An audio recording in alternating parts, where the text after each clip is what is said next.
pro kontranya pawang hujan di Mandalika akhir-akhir ini mencuat dan sedang ramai dibicarakan di ranah sosial media, terutama banyak yang memperdebatkan pro kontra soal hal ini,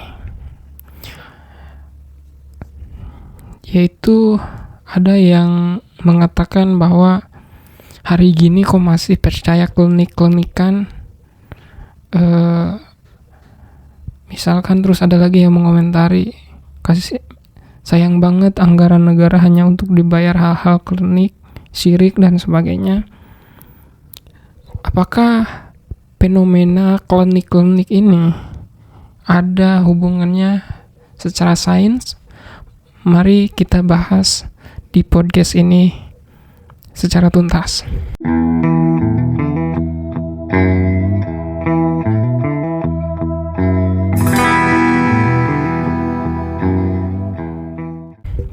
Hello chosen people, saya Elip.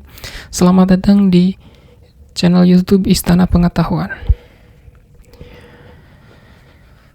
Ramainya perdebatan Mbak Rara Istiani Wulandari yang akhir-akhir ini banyak dibicarakan oleh netizen di sosial media soal pawang hujan di Mandalika kemarin membuat saya ikut berkomentar.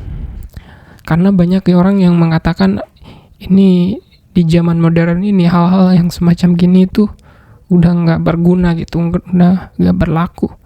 Nah, untuk itu saya akan meluruskan sedikit karena ini terutama dari segi sainsnya. Walaupun ranah sains yang sebenarnya ini nggak ada gitu, hal-hal yang semacam gini tuh nggak ada. Cuma ini perspektif saya, hanya permainan cocok logis saja, tapi mudah-mudahan Anda menangkap dan bisa jadi ini ada kebenarannya. Apa saja penelitiannya? Yaitu yang pertama diawali dari penelitiannya Thomas Young, ilmuwan fisika kuantum di tahun 1804, yang terkenal dengan eksperimen Young-nya, yaitu tujuan dari eksperimen ini dia mau meneliti tentang pola partikel cahaya, yaitu foton. Dia untuk membuktikan apakah si partikel ini bukan partikel sih namanya, kalau partikel kan benda ya, termasuk gelombang apa partikel. Foton ini masuk gelombang apa partikel gitu. Jadi inti dari eksperimen ini dia untuk menunjukkan foton ini atau gelombang atau cahaya ini masuk partikel apa gelombang. Karena eksperimen sebelumnya menyebutkan kalau katanya cahaya ini adalah gelombang. Untuk Anda ingin yang baru tahu, silakan Anda googling sendiri di Google, udah banyak soal eksperimen ini. Tapi anehnya dalam eksperimen ini, si Thomas Young ini menemukan keanehan baru, yaitu si pola partikel ini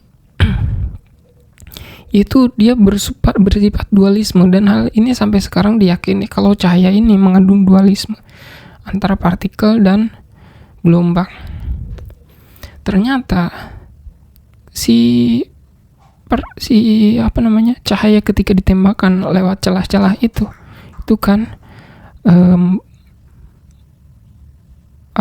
berpecah gitu. Di videonya sudah banyak, tapi lebih jelasnya Anda belajar sendiri soal ini. Tapi intinya ada dua perbedaan ketika diamati dan tidak diamati. Ternyata ketika diamati dia bersifat seperti partikel, tapi ketika tidak diamati dia bersifat gelombang, artinya mengalir saja gitu. Nah, dari sini bisa disimpulkan kalau segala sesuatu yang ada di semesta ini itu ada kemungkinannya pengaruh dari pengamatannya manusia. Jadi si perilaku partikel ini mengikuti pengamatan. Nah, ini penelitian yang kedua yaitu tentang dari ilmuwan, dari profesor Jepang, kalau nggak salah bernama Masaru Emoto, yang meneliti Profesor Emoto ini meneliti struktur air. Jadi dia menemukan air yang diberi kata-kata positif dan negatif itu ternyata strukturnya bisa beda. Dan hal ini merefleksi bukan hanya diberi sugesti ya, di sugesti itu kan diberi kata-kata itu. Kata-kata yang positif dan negatif itu ternyata secara strukturnya itu bisa berbeda, bisa mempengaruhi struktur air itu. Dan ini ada berhubungannya dengan doa. Jadi kenapa air doa itu juga katanya secara logikanya bisa ada benarnya jadi obat gitu, karena emang terbukti kalau air yang diberi emosi atau kata-kata atau perasaan tertentu itu berpengaruh terhadap realitas si benda itu. Air ini kan benda yang tadi, dan hal ini dia dibuktikan lagi, dan ini mungkin Anda bisa mengkonfirmasi katanya pada roti. Si dua roti, yang satu dikata-katain kata-kata negatif, yang satu dikata-katain kata-kata positif, itu hasilnya berbeda ya. Si roti yang dikata-katain kata negatif dia jadi busuk, sementara si roti yang dikata-katain yang tapi nggak langsung ya, melewati beberapa hari tapi dengan rutin diberi sugesti kata-kata, ternyata hasilnya yang dikata-katain kata-kata sugesti negatif si roti ini jadi busuk, tapi roti yang dikata-katain kata positif itu enggak busuk, malah membentuk ragi gitu. Jadi kayak enggak busuk yang seperti roti yang itu dikata-katain kata-kata negatif. Artinya apa? Bahwa realitas benda-benda itu memiliki pengaruh dari si pengamat, yaitu pengamat itu diri kita. Hal ini banyak diteliti, misalkan kekuatan niat. Ada lagi penelitian ini sudah banyak sekali, misalkan penelitian tentang meditasi. Ada lagi profesor dari mana gitu meneliti meditasi di satu wilayah, ternyata wilayah yang ditempati orang-orang yang bermeditasi yang emosinya positif gitu, ternyata bisa menurunkan angka kriminalitas, kecelakaan menurun. Artinya apa? Bahwa realitas bisa berubah, alam itu bisa berubah merespon dari emosi orang-orang tertentu. Makanya wajar ada masuk logika, perdukunan itu bisa jadi ada benarnya.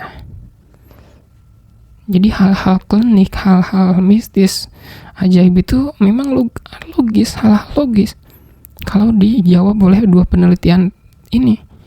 Karena alam ini merespon dari atensi manusia. Makanya saya dari dulu juga agak apatis tapi melihat hal-hal kliniknya, tapi ketika menemukan dua konsep ini, ternyata orang-orang tua zaman dulu yang masih mempercayai hal-hal klinik dan sebagainya, mistis, dunia mistis dan sebagainya, memang ada hubungannya bahwa alam ini merespon dari tindakan manusia. Terlepas Anda percaya atau tidak, ya itu kenyataannya memang seperti ini. Demikian pembahasan podcastnya, kurang dan lebihnya saya mohon maaf. Tapi intinya begini, Anda boleh pro kontra soal ini, itu hak Anda, tapi sebagai hak saya memberikan suara kalau perdukunan ini ada logisnya. Jadi bukan nggak berguna, ya berguna. Saya yakin berguna hal-hal klinik semacam ini. Tapi pertanyaannya gini, ada yang ngebetar, kalau misalkan para dukun ini bisa mengendalikan alam, bisa ini itu, kenapa nggak mengendalikan rezeki dia? Jangan sampai dia mengendalikan alam tapi dia terima amplop, itu kan percuma. Begini ya, karena struktur cara berpikir manusia ini agak rumit sih sebenarnya.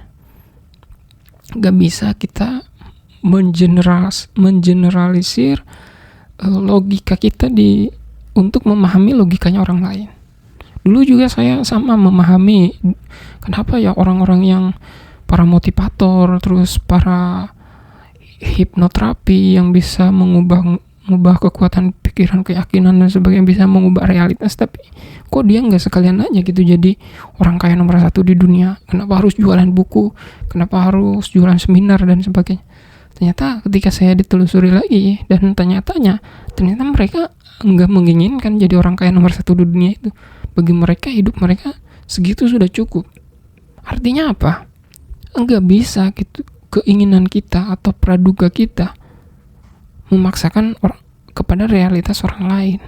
Tapi soal dia bisa mengubah realitas dan sebagainya hanya dengan kekuatan keyakinan, kepikiran, itu kan ilmu yang objektif. Kan ilmu itu bersifat objektif.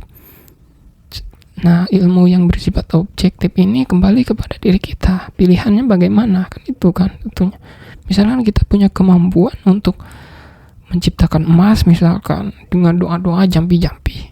Tapi seperti para wali kan, walaupun bisa begitu, tapi dia nggak melakukan itu. Balik lagi, kalau pikiran pakai pikiran, kenapa ya bisa begitu? Malah dia, para wali ini kan, dia walaupun doa dia makbul gitu, tapi nggak menggunakan doa dia untuk kepentingannya. Malah dia sama seperti orang kebanyakan, bekerja, cari duit, kayak yang lain. Tapi itulah, cara berpikir manusia itu kan beda-beda. Jadi demikian pembahasannya, sampai jumpa di video podcast selanjutnya.